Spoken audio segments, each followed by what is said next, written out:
لله رب العالمين والصلاة والسلام على سيد الأنبياء والمرسلين أما بعد فأعوذ بالله من الشيطان الرجيم بسم الله الرحمن الرحيم الصلاة والسلام عليك يا رسول الله وعلى آلك وصحابك يا حبيب الله الصلاة والسلام عليك يا نبي الله وعلى آلك وصحابك يا نور الله نويت سنة الاعتكاف. In the book Arba'in Adkar, part 2 and page number 36, one hadith about there is mentioned that من صلى علي في كل يوم 100 عام مرة قضى الله له 100 حاجة أيسرها عتقه من النار. It's mean جو شخص مجھ پر روزانہ 100 بار درود پاک پڑھتا ہے, the one who recites salawat on Prophet sallallahu ta'ala alayhi wa sallam 100 times, اللہ پاک اس کی 100 ضرورتیں حاجتیں پوری فرماتا ہے, جن میں سب سے آسان ضرورت آگ سے آزادی ہے. دنیا و آخرت میں جب میں رہوں سلامت, پیارے پڑھوں نہ کیوں کر تم پر سلام ہر دم. کیا خوف مجھ کو پیارے نارے جہنم سے ہو, تم ہو شفیع محشر تم پر سلام ہر دم. صلو علی الحبیب صلی اللہ تعالی علیہ وآلہ وسلم. قال اللہ تبارک و تعالی فی القرآن الکریم وَإِذْ أَخَذْنَا مِيثَاقَكُمْ وَرَفَعْنَا فَوْقَكُمُ الطُّورَ خُذُوا مَا آتَيْنَاكُمْ بِقُوَّةٍ وَاذْكُرُوا مَا فِيهِ لَعَلَّكُمْ تَتَّقُونَ ثُمَّ تَوَلَّيْتُم مِّن بَعْدِ ذَلِكَ فَلَوْلَا فَضْلُ اللَّهِ عَلَيْكُمْ وَرَحْمَتُهُ لَكُنتُم مِّنَ الْخَاسِرِينَ. صدق اللہ العظیم وصدق رسولہ النبی الکریم. ترجمہ کنز العرفان. اور یاد کرو جب ہم نے تم سے عہد لیا اور تمہارے سروں پر طور پہاڑ کو معلق کر دیا اور کہا کہ مضبوطی سے تھامو اس کتاب کو جو ہم نے تمہیں عطا کی, اور جو کچھ اس میں بیان کیا گیا اسے یاد کرو, اس امید پر کہ تم پرہیزگار بن جاؤ. اس کے بعد پھر تم روگردانی اختیار کی, تو اگر تم پر اللہ کا فضل اور اس کی رحمت نہ ہوتی تو تم نقصان اٹھانے والوں میں سے ہو جاتے. صلو علی الحبیب صلی اللہ تعالی علی محمد صلی اللہ تعالی علیہ وآلہ وسلم. My dear Islamic brother, ہم نے پارہ نمبر 1 سورۃ البقرہ کی آیت نمبر 63 اور 64 سننے کی سعادت حاصل کی. اس آیت کریمہ میں ایک سبق آموز واقعہ ہے. آئیں وہ واقعہ سنتے ہیں. حضرت موسیٰ علیہ السلام اللہ پاک کے نبی ہیں اور بڑی شان والے ہیں, اولو العزم یعنی بلند ہمت نبیوں میں سے ہیں, کلیم اللہ ہیں. اللہ پاک نے آپ پر تورات شریف نازل کی ہے. جب حضرت موسیٰ علیہ السلام تورات شریف لے کر بنی اسرائیل کے پاس آئے, انہیں کتاب الہی پڑھ کر سنائی اور فرمایا, اے بنی اسرائیل, اللہ پاک کے ان احکامات پر عمل کرو. بس یہ سننا تھا کہ بنی اسرائیل تو سرکش ہو گئے. انہوں نے کہا کہ اللہ پاک کے احکام ہم کیسے مانیں. انہوں نے اللہ پاک کے احکام ماننے سے انکار کر دیا. آپ نے دیکھا ہوگا کہ بچہ جب دوائی نہ پی رہا ہو تو ماں اس کے ہاتھ پیر پکڑ کر زبردستی دوا پلا دیتی ہے. تورات شریف کے احکام بھی بنی اسرائیل کے لیے دوا ہی تھے, چنانچہ ان پر سختی کی گئی. حضرت ابراہیم امین علیہ السلام کو حکم ہوا تو انہوں نے کوہ طور کو جڑ سے اکھیڑا اور بنی اسرائیل کے سروں پر لا کر کھڑا کر دیا۔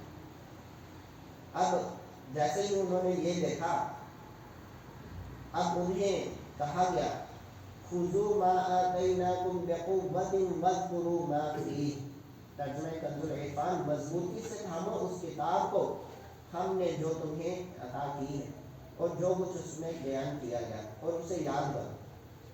جب بنی اسرائیل نے دیکھا کہ پہاڑ ان کے سروں پر لٹک رہا ہے تو سب کے سب سجدے میں گر گئے۔ اس وقت انہوں نے پکا وعدہ کیا کہ اے اللہ پاک، ہم سارے احکامات کو قبول کریں گے، ان پر عمل بھی کریں گے۔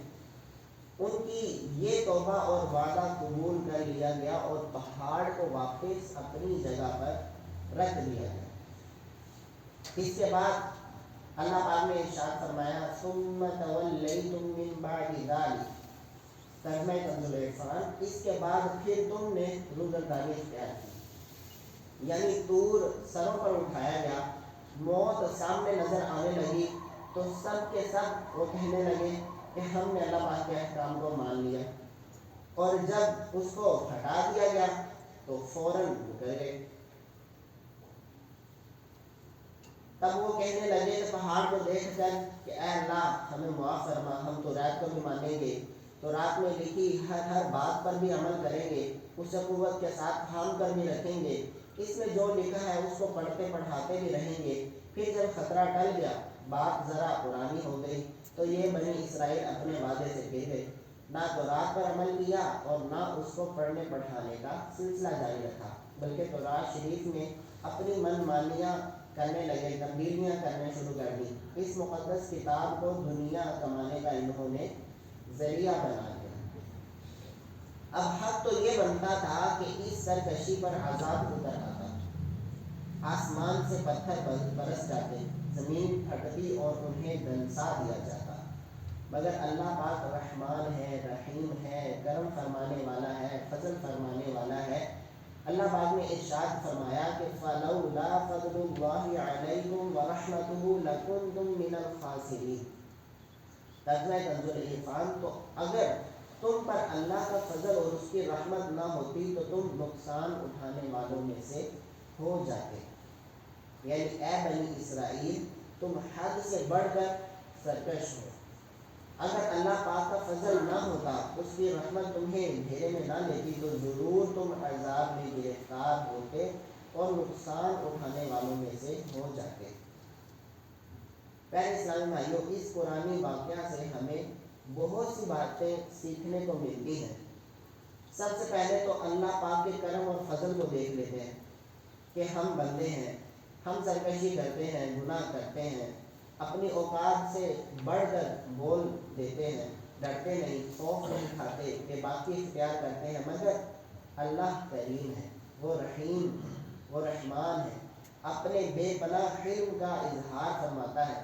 ہم اپنی حالت پر غور کریں تو بنی اسرائیل نے جو رویہ اختیار کیا تھا وہی رویہ آج ہم لوگوں نے بھی اختیار کیا ہوا ہے۔ کوہ طور سروں پر لٹکا تو سب بات مان گئے تھے، لیکن جب خطرہ ٹل گیا تو سب سرکش ہو گئے تھے۔ آج ہم دیکھیں تو یہ رویہ کیا ہمارے اندر نہیں؟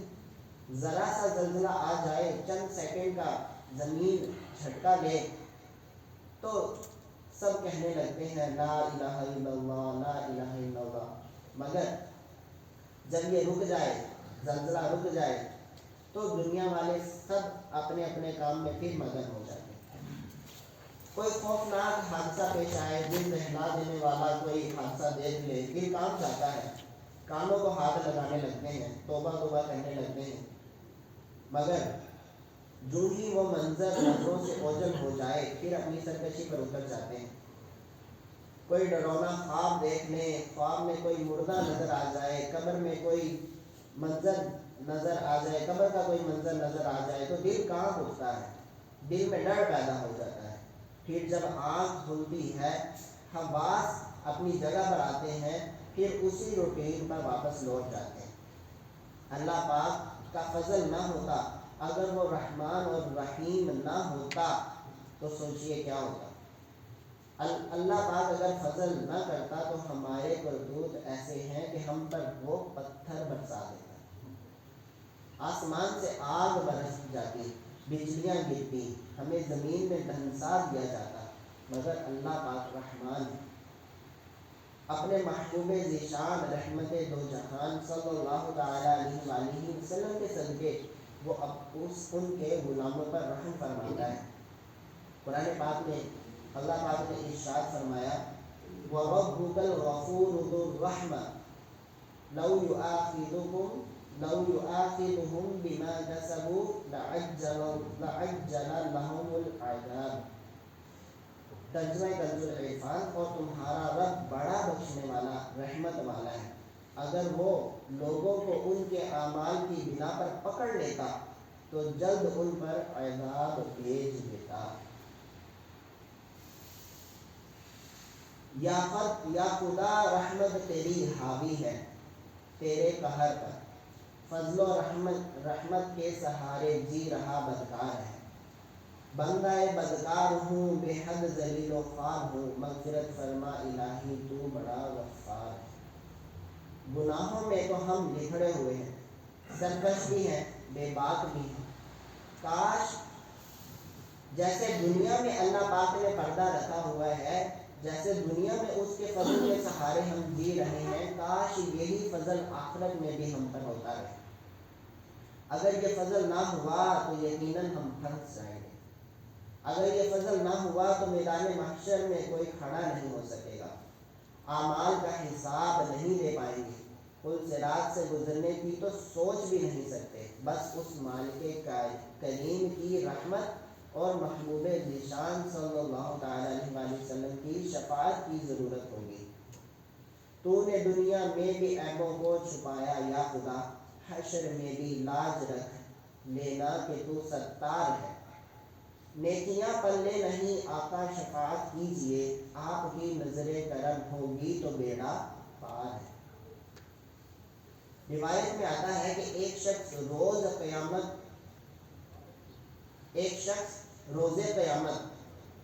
کے دن گناہوں سے انکار کر دے گا، کہے گا کہ مولا میں نے تو کوئی گناہ کیا ہی نہیں۔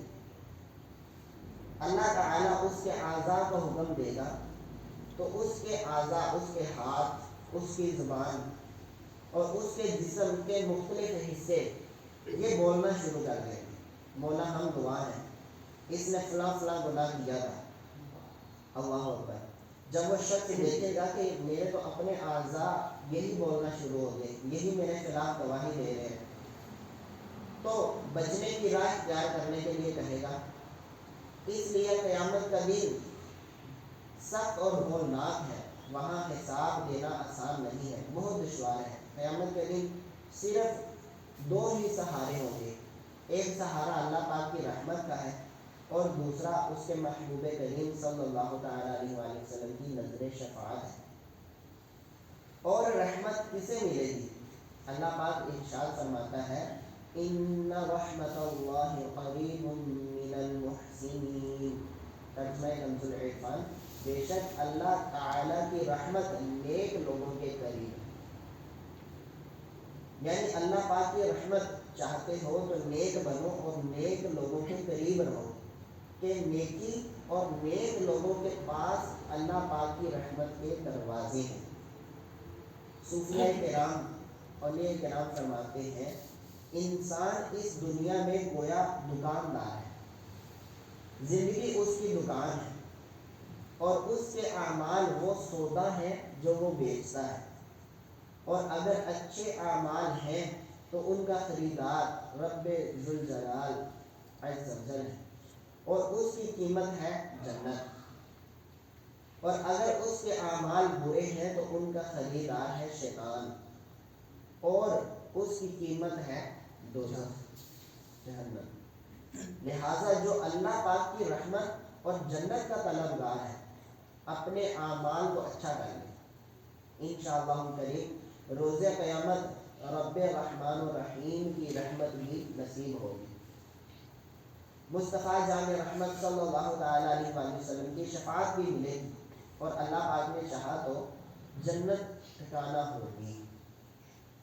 باغ جنت میں محمد مسکراتے جائیں گے، پھول رحمت کے جھڑیں گے، ہم اٹھاتے جائیں گے۔ پیارے پیارے اسلام بھائیوں، ہم نے بنی اسرائیل کا واقعہ سنا کہ انہوں نے جب دیکھا کہ اللہ پاک کی طرف سے احکام بھیجے گئے، تورات شریف بھیجی گئی، تو انہوں نے ماننے سے انکار کر دیا۔ اب زبردستی ان کو منوانے کے لیے کیا دیا گیا کہ حضرت جبرائیل امین علیہ السلام نے کوہ طور کو اٹھایا اور ان کے سروں پر کھڑا کر دیا کہ مانو یا پھر تم پر یہ پہاڑ گرا دے۔ تو انہوں نے فوراً تسلیم کر لیا، ٹھیک ہے انشاءاللہ ہم سارے اس پر عمل کریں گے، سارے تورات شریف پر عمل کریں گے۔ لیکن پھر اللہ پاک نے ان کی توبہ کو قبول کر لیا، ان کے وعدے کو قبول کر لیا کہ ٹھیک ہے یہ اپنے وعدے پر عمل کریں گے۔ تو پہاڑ کو واپس، کوہ طور کو واپس اپنی جگہ پر رکھ دیا گیا۔ اب اس کے بعد جیسے ان کا خطرہ ٹل گیا، کچھ دیر کے بعد انہوں نے ماننے سے پھر دوبارہ انکار کر دیا۔ اب وہی ہمیں بھی سمجھایا جا رہا ہے کہ ہم نے جو بنی اسرائیل کا واقعہ سنا، اس سے سبق ملتا ہے کہ ہمیں اپنے اندر جذبہ اطاعت پیدا کرنا چاہیے، ماننے والی طبیعت پیدا کرنی چاہیے۔ دیکھیں بنی اسرائیل تباہ ہوئے، ان پر ذلت اور رسوائی ڈال دی گئی۔ اس کی وجہ کیا تھی؟ ان کی سرکشی۔ کوہ طور سروں پر لٹکتے ہوئے انہوں نے جب دیکھا تو انہوں نے کہا ہم نے مان لیا، ہم اطاعت کریں گے۔ لیکن جب خطرہ ٹل گیا تو ان کی سرکشی دوبارہ شروع ہو گئی، دوبارہ سرکش ہو گئے، یعنی کہ ان کی ماننے والی طبیعت ہی نہیں تھی، اطاعت کا مزاج ہی نہیں تھا۔ ہمیں چاہیے کہ ہم ماننے والے بن جائیں۔ دیکھیے ماننا ہماری مجبوری ہے، دنیا میں کسی نہ کسی کی تو ماننی ہی پڑتی ہے۔ دنیا میں بھی رہتے ہوئے انسان فیکٹری میں کام کرتا ہے یا گھر میں اپنی زندگی جو اپنی لائف گزارتا ہے، شادی شدہ ہو یا بغیر شادی کے ہو، دونوں لائف میں اور بقیہ کام وغیرہ کی زندگی کے اندر بھی اس کو لازمی طور پر کسی نہ کسی کی بات کو ماننا پڑتا ہے۔ تو اللہ پاک نے تو ہمیں پیدا کیا ہے، تو اس کی بات کو کیوں نہ ہم مانیں، اس کی بات کی کیوں نہ ہم اطاعت کریں۔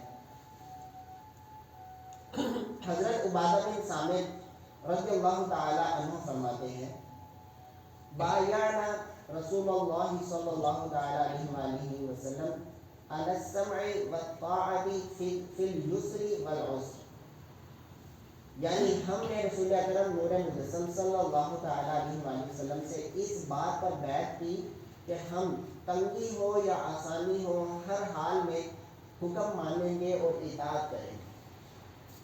الحمدللہ صحابہ کرام علیہم الرضوان جو کہ ہمارے آئیڈیل ہیں، ہمارے آئیڈیل ہے کہ ہمیں ان کے پیچھے چلنا، ان کے نقش قدم پر، ان کی سیرت پر ہمیں چلنے کا حکم دیا گیا۔ ان کی عادت تھی کہ آنکھیں بند کر کے اللہ اور اس کے رسول اکرم صلی اللہ علیہ وآلہ وسلم پر کے حکم پر عمل کرتے تھے، یہ سنتے تھے اور بس مانتے تھے۔ کاش ہم بھی ایسے بن جائیں۔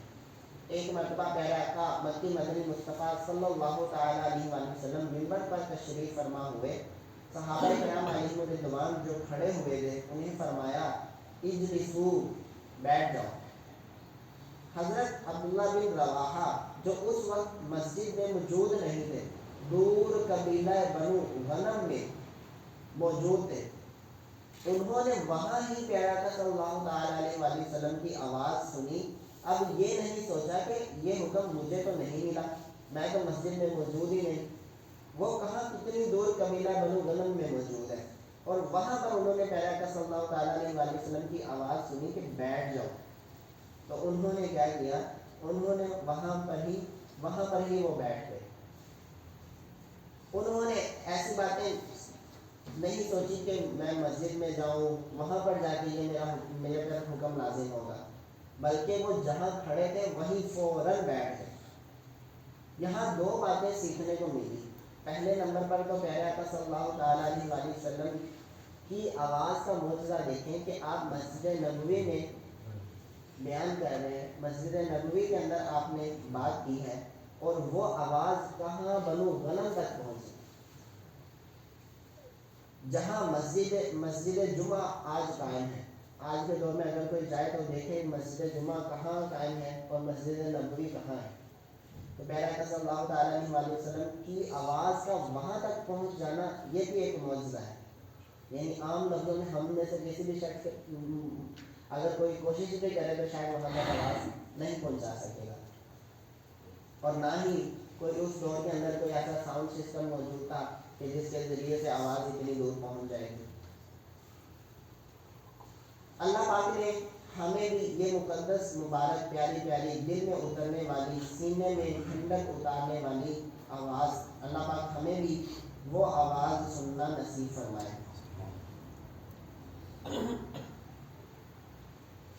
ایک مرتبہ ایک صحابی رضی اللہ تعالی عنہ نے رنگین چادر اوڑھ رکھی تھی، پیارے آقا صلی اللہ تعالی علیہ وآلہ وسلم کو یہ پسند نہ ہوئی، مگر انہیں منع نہیں فرمایا۔ آپ نے یہ نہیں فرمایا کہ یہ نہ پہنیں، ڈائریکٹ منع نہیں فرمایا، یہ حکم نہ دیا کہ یہ چادر اتارو، صرف اتنا فرمایا کہ یہ کیا ہے۔ ان صحابی رضی اللہ تعالیٰ عنہ نے صرف لہجہ مبارک سے سمجھ لیا کہ پیارے آقا صلی اللہ تعالیٰ علیہ وآلہ وسلم کو یہ چادر پسند نہیں ہے، فوراً گھر گئے۔ اب اس چادر کو اتار دینا بھی کافی تھا، سنبھال کر رکھ لیتے، لیکن صحابہ کرام علیہ الرضوان کا عشق بھی نرالا عشق تھا محبوب کریم صلی اللہ تعالیٰ علیہ وآلہ وسلم کو، کیونکہ وہ پسند نہیں آئی تو لہٰذا اب یہ چادر ان کو گوارا ہی نہیں ہے۔ آپ نے گھر پہنچتے ہی وہ چادر اتار کر چولہے میں ڈال دی، چولہے میں ڈال کر اس کو جلا دیا، کیونکہ پیارے صلی اللہ تعالیٰ علیہ وآلہ وسلم کو وہ چادر پسند نہیں تھی۔ حضرت قرین اسدی رضی اللہ تعالی عنہ صحابی ہیں، آپ تہبند نیچا باندھتے تھے، تھوڑا نیچے کر کے باندھتے تھے اور بال لمبے رکھتے تھے۔ ایک دن سرکار دو عالم صلی اللہ تعالی علیہ وآلہ وسلم نے ارشاد فرمایا، قرین کتنا اچھا آدمی ہے، اگر لمبے بال نہ رکھتا اور نیچا تہبند نہ باندھتا۔ حضرت قرین رضی اللہ تعالیٰ عنہ کو بس یہ خبر ملنے کی دیر تھی، فوراً کینچی پکڑی اور بال چھوٹے کر دیے اور تہبند کو بھی اونچا کر دیا۔ تو یہ صحابہ کرام علیہم الرضوان کا انداز مبارک ہے۔ اس میں ہمارے لیے بھی سبق ہے کہ عورتوں جیسے لمبے لمبے بال کندھوں سے نیچے تک نہیں رکھنے چاہیے۔ بال رکھنے کی سنت جو ہے اس میں بال آپ کے یا تو یہاں تک آدھے کان تک ہونے چاہیے، یا مکمل کان تک، کان کی لو تک ہونے چاہیے، اور یا اتنے ہوں کہ کندھوں سے لگ سکیں، یہاں ٹچ ہو جائے بس۔ لیکن اگر کندھے سے ذرا بھی وہ نیچے گیا تو یہ حرام ہے۔ جنہوں نے بہت لمبے لمبے بال رکھے ہوتے ہیں عورتوں جیسے، یہ حرام ہے اور ایسا رکھنے کی بالکل اجازت نہیں۔ عورتوں جیسے لمبے لمبے بال کندھوں سے نیچے تک کے رکھنا ناجائز ہے، حرام ہے، گناہ کا کام ہے۔ ہمارے ہاں بھی لوگ رکھتے ہیں، فیشن کے طور پر لوگ رکھنا شروع کر دیتے ہیں۔ حضرت قرین رضی اللہ تعالیٰ عنہ نے تو فوراً حکم پر عمل کیا، جیسے ہی خبر ملی ہاتھوں ہاتھ فوراً بال چھوٹے کر دیے۔ ہم دیکھیں کہ کیا کرتے ہیں، ایک مٹھی داڑھی رکھنا واجب ہے۔ پیغمبر صلی اللہ تعالیٰ علیہ وآلہ وسلم نے داڑھی منڈوں کو دیکھ کر کراہت سے منہ پھیر لیا تھا۔ یہ غیر مسلم تھے، مسلمان نہیں تھے، مگر جب داڑھی مونڈی ہوئی دیکھی تو ایسے چہرے کو آپ صلی اللہ تعالیٰ علیہ وآلہ وسلم نے پسند نہیں فرمایا اور چہرہ اقدس پھیر لیا۔ اب دیکھیے داڑھی منڈانے والے کیا کرتے ہیں، اللہ کرے کہ ان کو بھی ایسا جذبہ عشق رسول عطا ہو جائے کہ وہ داڑھی رکھنے کی نیت کریں۔ روایات میں ہے کہ فرشتے جب آپس میں قسم کھاتے ہیں تو کہتے ہیں، اس اللہ پاک کی قسم جس نے بنی آدم کو داڑھی سے زینت بخشی۔ جب فرشتے قسم کھاتے ہیں تو یہ الفاظ کہتے ہیں۔ پتہ چلا کہ داڑھی زینت ہے، یہ مرد کا حسن ہے۔ میں خود سے نہیں کہہ رہا بلکہ فرشتے یہ قسم کھاتے وقت یہ الفاظ کہتے ہیں۔ کیا فرشتے الفاظ کہتے ہیں کہ اللہ پاک کی قسم جس نے بنی آدم کو، یعنی آدم علیہ السلام کی اولاد کو داڑھی سے زینت بخشی۔ خیر، یہ صحابہ کرام علیہم الرضوان کے جذبہ اطاعت کی چند مثالیں میں نے پیش کی۔ اس میں ہمارے لیے درس ہے کہ ہم بھی بات ماننے والے بنیں۔ بنی اسرائیل جیسے نہیں بنے کہ وقتی طور پر بات مان لی اور بعد میں اپنی بات سے مکر گئے۔ ہمیں سرخم تسلیم کرنے والا یعنی حق بات کو سن کر سر جھکا لینے والا بننا چاہیے۔ ہمیشہ درست بات کو ماننے کی طرف مائل رہنا چاہیے۔ بدقسمتی سے ہمارے معاشرے میں ضدی لوگ بھی پائے جاتے ہیں۔ انہیں قرآن کریم کی آیات سناؤ، احادیث پڑھ کر سناؤ، علماء کرام جو قرآن و حدیث کی روشنی میں شرعی مسائل بیان کرتے ہیں ان کے ارشادات سناؤ، یہ لوگ ماننے کو تیار ہی نہیں ہوتے۔ یہ بہت بری بات ہے۔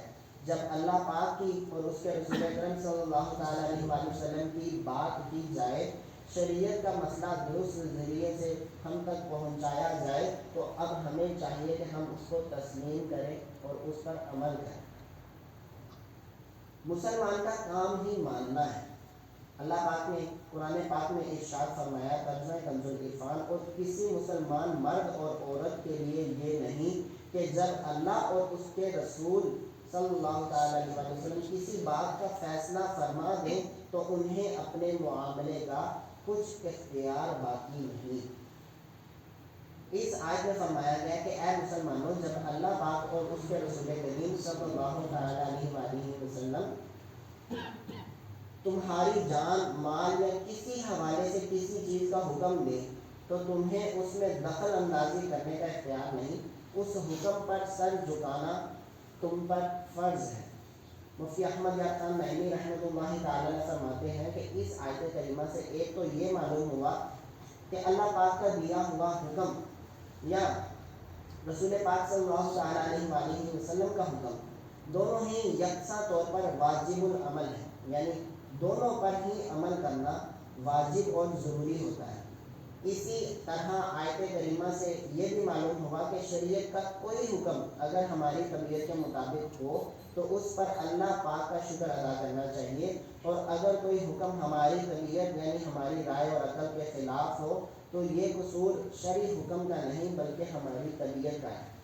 اگر کوئی حکم ایسا آپ کو لگتا ہے کہ شریعت کا ایسا حکم ہے جو آپ کی سمجھ میں نہیں آ رہا، تو اس کا یہ مطلب نہیں ہے کہ وہ شریعت کے اس حکم کے اندر معاذ اللہ کوئی کمی ہے، بلکہ ہماری عقل فہم کے اندر وہ کمی ہے کہ جس کی وجہ سے ہمیں وہ حکم سمجھ نہیں آ رہا۔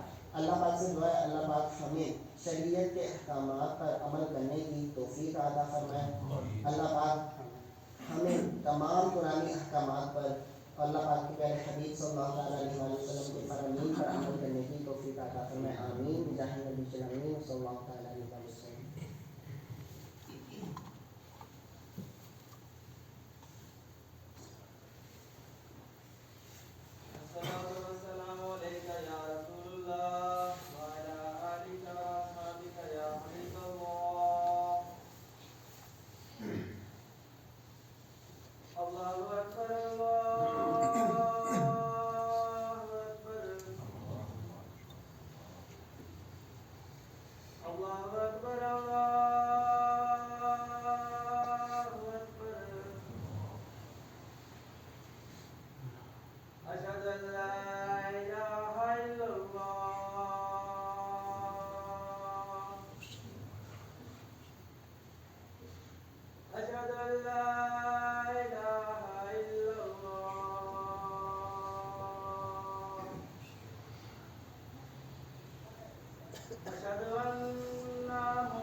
الله أكبر الله أكبر الله أكبر الله أكبر أشهد أن لا إله إلا الله أشهد أن لا إله إلا الله أشهد أن محمدا رسول الله أشهد أن محمدا رسول الله حي على الصلاة حي على الصلاة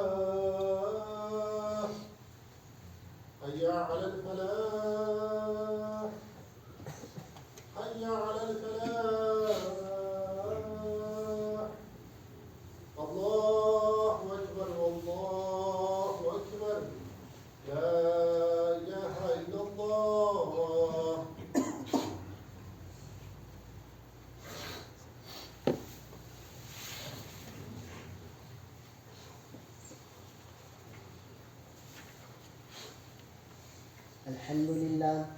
الحمد لله الذي فضل سيدنا ومولانا محمدا صلى الله تعالى عليه وسلم على العالمين جميعا، وأشهد أن لا إله إلا الله وحده لا شريك له، وأشهد أن سيدنا ومولانا محمدا عبده ورسوله صلى الله تعالى عليه وعلى آله وصحبه أجمعين وبارك وسلم.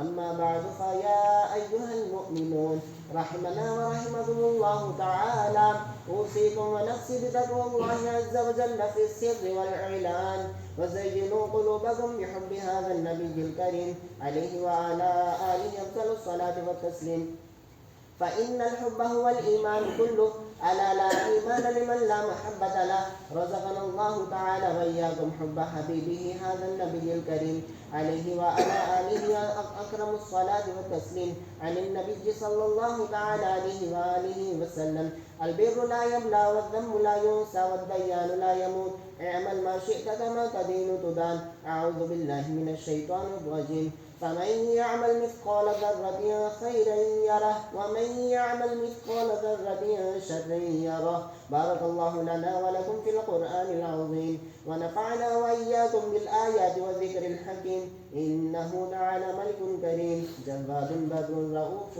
رحيم.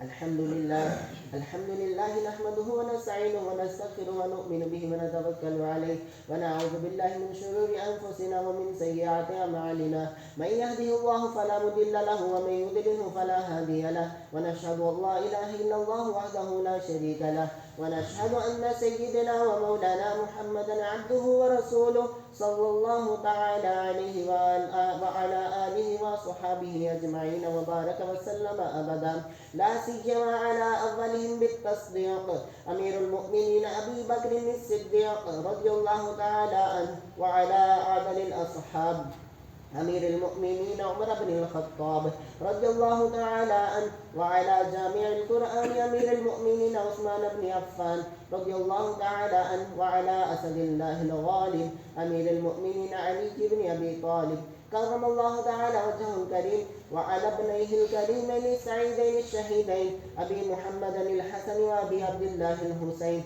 رضي الله تعالى عنهما وعلى أمهما سيدة النساء البتول الزهراء صلوات الله تعالى وسلامه على أبيها الكريم وعليها وعلى بعلها وابنيها وعلى أمه الشريفين المطهرين من الأدناس الحمزة والعباس رضي الله تعالى عنهما وعلى سائر فرق الأنصار والمهاجرة وعلينا معهم عباد الله رحمكم الله إن الله يأمر بالعدل والإحسان وإيتاء ذي القربى وينهى عن الفحشاء والمنكر والبغي يعظكم لعلكم تذكرون ولذكر الله تعالى أعلى وأولى وأجل وأعز وأتم وأهم وأعظم وأكبر.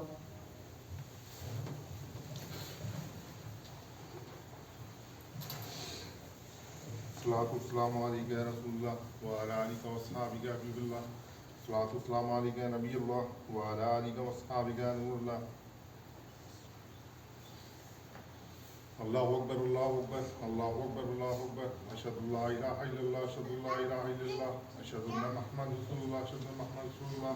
حي على الصلاة حي على الصلاة حي على الفلاح حي على الفلاح قد قامت الصلاة قد قامت الصلاة. الله أكبر الله أكبر لا إله إلا الله.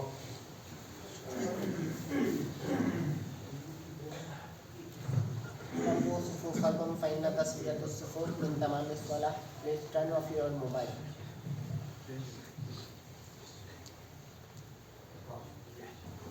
الله أكبر.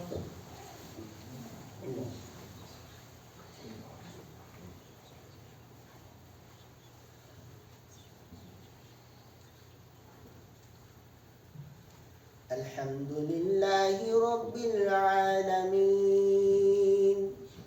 الرحمن الرحيم مالك يوم الدين إياك نعبد وإياك نستعين اهدنا الصراط المستقيم صراط الذين أنعمت عليهم غير المغضوب عليهم ولا الضالين. لا أقسم بيوم القيامة ولا أقسم أيحسب الإنسان أن لن نجمع عظامه بلى قادرين على أن نسوي بنانه بل يريد الإنسان ليفجر أمامه يسأل أيان يوم القيامة فإذا برق البصر وخسف القمر وجمع الشمس والقمر يقول الإنسان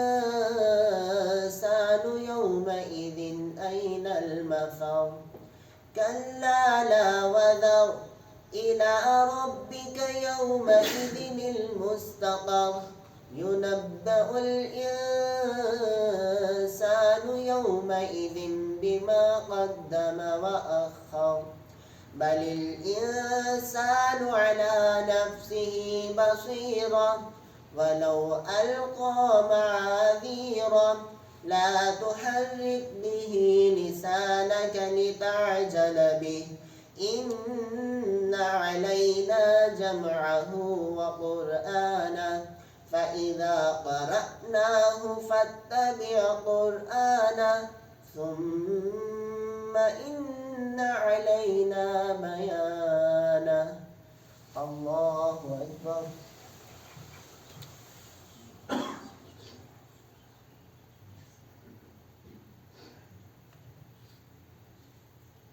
سمع الله لمن حمده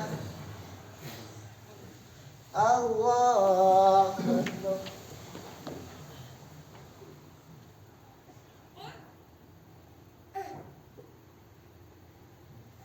الله أكبر الله أكبر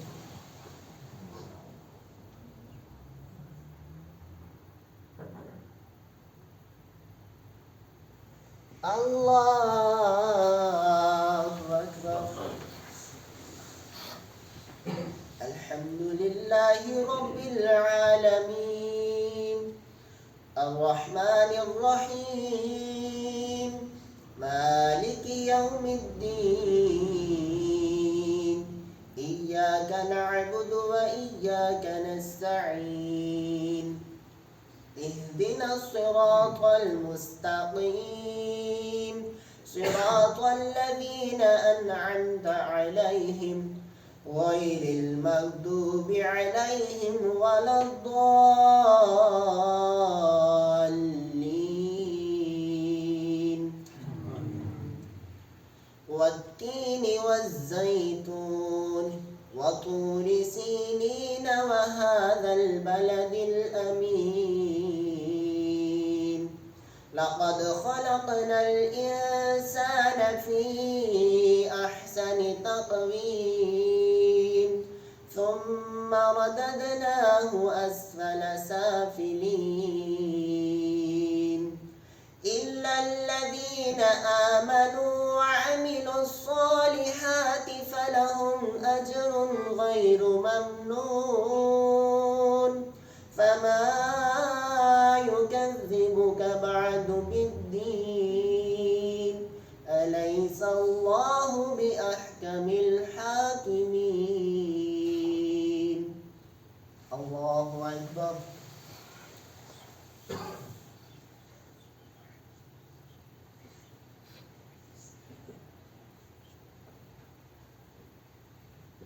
سمع الله لمن حمده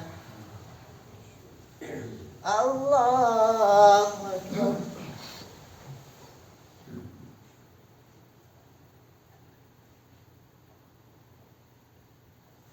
الله أكبر الله أكبر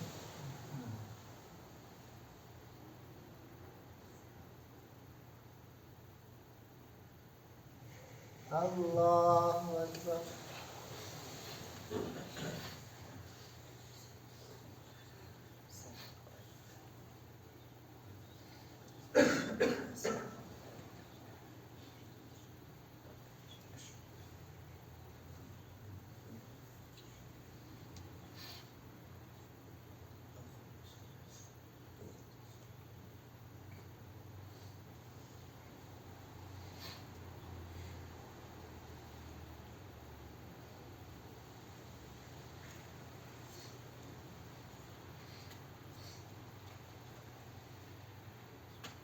السلام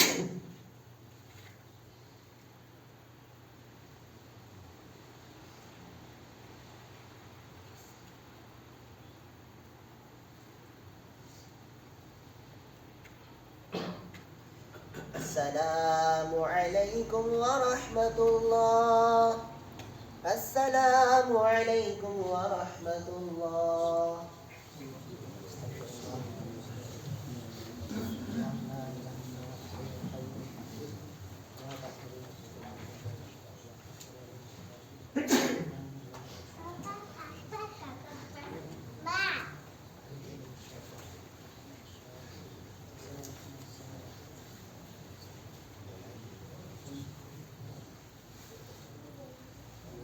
بسم الله الرحمن الرحيم. اللهم صل على سيدنا ومولانا محمد وبارك وسلم عليه. ربنا آتنا في الدنيا حسنة وفي الآخرة حسنة وقنا عذاب النار. ربنا تقبل منا هذه صلاة الجمعة مع جماعة المسلمين. ربنا تقبل منا إنك أنت السميع العليم وتب علينا إنك أنت التواب الرحيم. اللهم انصرنا إخواننا في فلسطين. اللهم انصر إخواننا في غزة. اللهم انصر إخواننا في باكستان. يا الله يا رحمن يا رحيم. رب ارحمهما كما ربياني صغيرا. ربنا اغفر لي ولوالدي وللمؤمنين يوم يقوم الحساب. ربنا اغفر لي ولوالدي وللمؤمنين يوم يقوم الحساب. وصلى الله تعالى على خير خلقه محمد وعلى آله وصحبه أجمعين.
اللهم صل على سيدنا ومولانا محمد وبارك وسلم ربنا آتنا في الدنيا حسنة وفي الآخرة حسنة وقنا عذاب النار وقنا عذاب القبر وقنا عذاب الحشر وقنا عذاب الميزان اللهم اكفنا بحلالك عن حرامك وأغننا بفضلك عمن سواك اللهم ارزقنا زيارة مكة المكرمة اللهم ارزقنا زيارة مدينة المنورة ربنا تقبل منا هذه صلاة الجمعة مع جماعة المسلمين ربنا تقبل منا إنك أنت السميع العليم وتب علينا إنك أنت التواب الرحيم رب ارحمهما كما ربياني صغيرا رب ارحمهما كما ربياني صغيرا اللهم انصر إخواننا في فلسطين اللهم انصر إخواننا في غزة اللهم انصر إخواننا في باكستان ربنا تقبل منا إنك أنت السميع العليم وتب علينا إنك يا مولانا إنك أنت التواب الرحيم صلى الله تعالى على خير خلقه محمد وعلى آله وصحبه أجمعين برحمتك يا أرحم الراحمين مصطفیٰ جانے رحمت بیلا کو سلام شمع بز میں ہدایت بیلا کو سلام شمع بز میں ہدایت بیلا جس سوہانی گڑی چمکا طیبہ کا چاند جی سوہانی گھڑی چمکا طیبہ کا چاند اس دل افروز ساعت پہ لاکھوں سلام مصطفیٰ جانے رحمت پہ لاکھوں سلام شمع بز میں ہدایت پہ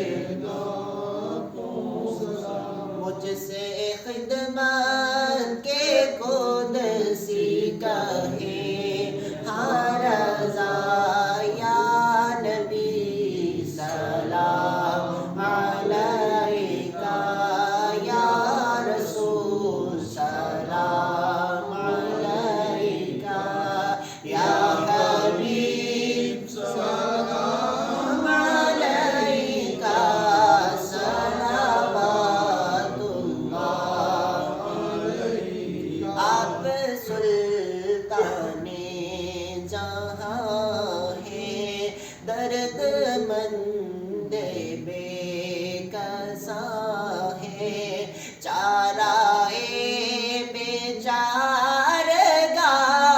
ہے چارائے بیچارگاہ ہے بے امانوں کی امان ہے یا نبی سلام علیکہ یا رسول سلام علیکہ یا حبیب سلام علیکہ صلوات اللہ رحمت للعالمین ہو اور شفیع المذنبین ہو فضل رب سے کیا نہیں ہو فضل رب سے کیا نہیں ہو بعد رب کے بس تم ہی ہو یا نبی سلام علیکہ یا رسول سلام علیکہ یا حبیب سلام علیکہ صلوات اللہ اے خدا کے لاڈلے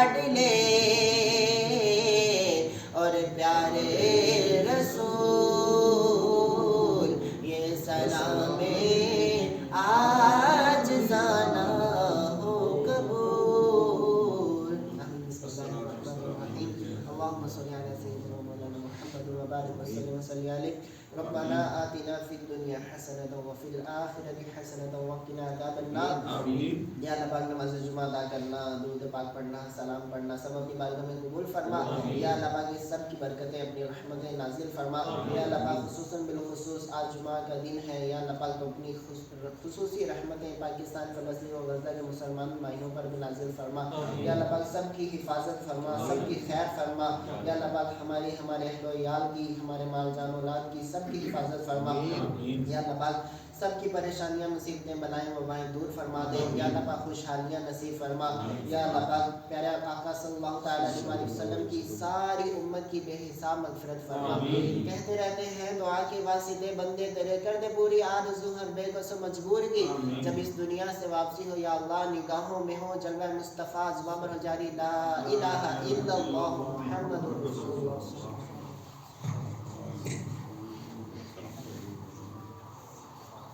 السلام علیکم.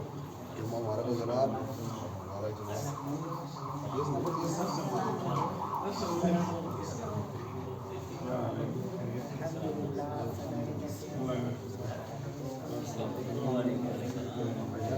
وعلیکم السلام بھائی. وعلیکم السلام.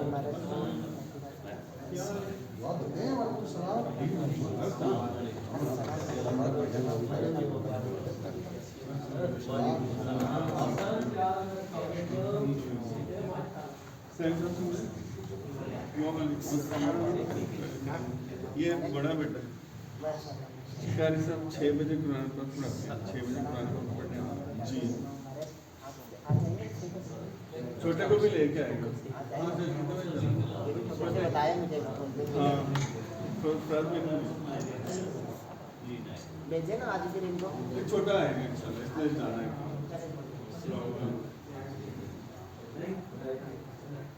السلام علیکم. وعلیکم السلام. پانچ سے چھ بجے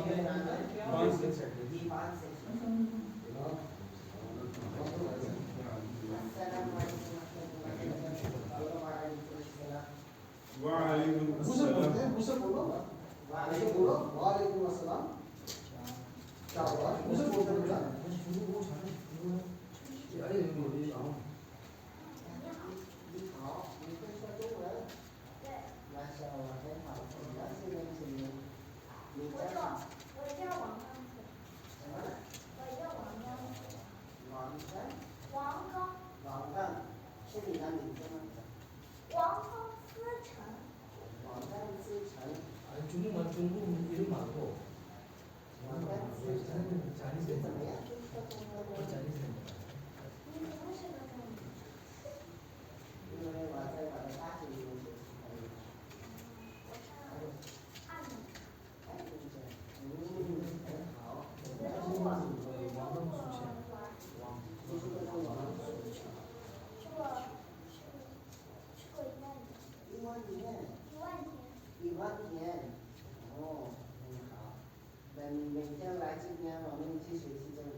وہ موبائل میں نا چل رہا ہوتا ہے, وہ بند کیجیے گا.